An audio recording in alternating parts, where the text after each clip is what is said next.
Olá e bem-vindas, bem-vindos!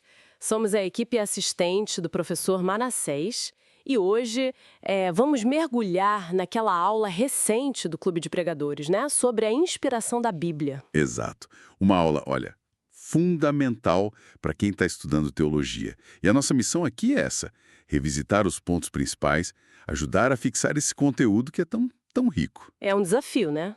Porque foi mais de uma hora de aula e a gente tem que, resumir um pouco aqui para reprise. Exatamente. E olha, lembrando que este áudio pode ser compartilhado, viu? É uma ótima forma de mostrar para os amigos a qualidade do estudo teológico que a gente tem lá no Clube de Pregadores. Com certeza. Mas vamos lá então. O tema é a base de tudo, né? A inspiração da Bíblia. Por que isso é tão central? Boa pergunta para começar. O que significa de verdade dizer que a Bíblia é inspirada? A aula bateu muito na tecla de 2 Timóteo 3,16, né? Toda a escritura é divinamente inspirada. Isso. E aquela palavra grega theopnistos, soprada por Deus. É uma imagem muito forte, né? Poderosíssima. É como se Deus, assim, exalasse a sua palavra através dos autores humanos. Exato. E isso já conecta direto com outro conceito que a aula explicou super bem, a autoria dual, que não é algo simples, né? Não mesmo. As escrituras vêm de Deus, a mensagem é dele, mas ele usou homens, pessoas com seus estilos, seus contextos, às vezes até com a pesquisa que fizeram, tipo Lucas, né? Isso, exatamente. Aquele texto de 2 Pedro 1,21 é chave. Homens santos falaram da parte de Deus, movidos pelo Espírito Santo. Quer dizer, não eram robôs, né? Eram pessoas guiadas. Verdades que ninguém sabia antes, como detalhes da criação, profecias, Uhum. e quanto também fatos conhecidos, coisas que os autores pesquisaram, testemunharam. O Espírito Santo guiou tudo, né, para garantir que a mensagem final fosse fiel, divina, mesmo usando essas fontes humanas. E aqui tem uma distinção que nossa aula deixou muito clara. E é super importante. Inspiração versus iluminação. Parecem sinônimos, mas, não são. É verdade. Qual a diferença mesmo? Então, a inspiração foi aquele ato único, sabe, de Deus sobre os autores bíblicos lá no passado, garantindo que o texto original fosse exato. Já a iluminação, essa é a obra do Espírito Santo hoje, agora. Ah, entendi. Ajudando a gente a entender e aplicar a palavra que já foi inspirada. Perfeito. Ninguém hoje recebe inspiração para escrever Bíblia nova. A gente recebe iluminação para entender a que já existe. Nossa, isso é muito fundamental para a nossa prática diária, para o estudo da Bíblia. Muda tudo, né?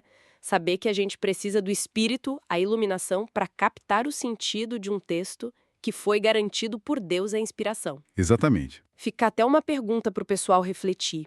Como é que essa clareza sobre inspiração e iluminação pode fortalecer a nossa abordagem pessoal ao estudo da palavra? Ótima reflexão. Mas aí vem a questão, tá bom, mas como a gente pode ter certeza dessa inspiração toda? Quais as provas? A aula trouxe argumentos bem sólidos, né? Sim, primeiro, a própria Bíblia afirma isso consistentemente.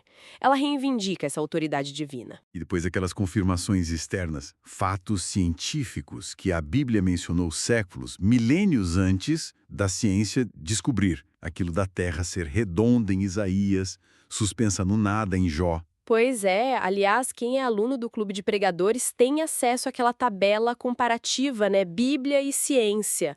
Um material excelente que organiza essas evidências. É um dos privilégios, né? Ter esses materiais prontos, as pesquisas em PDF, facilita muito. Facilita demais. E tem um argumento, assim, decisivo. Jesus Cristo. Ah, sim. Ele usou as escrituras do Antigo Testamento como autoridade final. Ele ensinou a partir delas, viveu por elas. Chamou de palavra de Deus, de verdade lá em João 17:17. Se o próprio Jesus validou, né? Isso tem um peso enorme. Enorme, não tem como contestar. E tudo isso, então, sustenta a tal da doutrina da inspiração verbal plenária. Esse nome assusta um pouquinho às vezes, né? Verbal plenária. Parece complicado, mas a ideia central que a aula deixou clara é que toda a escritura plenária e até mesmo as palavras escolhidas nos originais, verbal, tudo isso é igualmente resultado do sopro de Deus. Isso, sem ignorar o autor humano, claro, mas garantindo que o produto final é exatamente o que Deus queria comunicar. E entender isso, puxa, dá uma segurança na autoridade da Bíblia, né? Protege a gente de umas ideias meio estranhas que diminuem a palavra. Tipo aquela história que o professor mencionou, de questionar se Elias foi mesmo alimentado por corvos. Pois é, entender a inspiração corretamente firma a gente na sã doutrina. Sem dúvida. No fim das contas, né, compreender a inspiração divina solidifica a nossa fé. A gente sabe que não tem só um livro antigo na mão, é a palavra viva autoritativa de Deus. E ter acesso às aulas ao vivo no clube, poder interagir, rever as gravações, ter os PDFs, tudo isso ajuda a construir essa convicção em bases firmes. Fica então uma última reflexão para a gente continuar pensando, né? Considerando essa autoria dual, como é que a gente equilibra? Como analisar o contexto humano, histórico, literário dos escritores e, ao mesmo tempo, buscar a mensagem divina, que é universal, atemporal, que Deus quer nos falar através deles? Excelente ponto para a gente continuar meditando. Bom, esperamos que essa revisão rápida tenha ajudado. E não esqueçam, compartilhem este áudio, mostrem para os amigos. Isso aí! E lembrem-se, né? O Clube de Pregadores é esse ambiente completo. Aula ao vivo, gravação, material exclusivo, debate, tem os cursos de apoio, programas de treinamento como o Didaquê, o Conclave. Vale muito a pena. É isso mesmo. Até a nossa próxima conversa, pessoal. Continuem firmes aí nos estudos.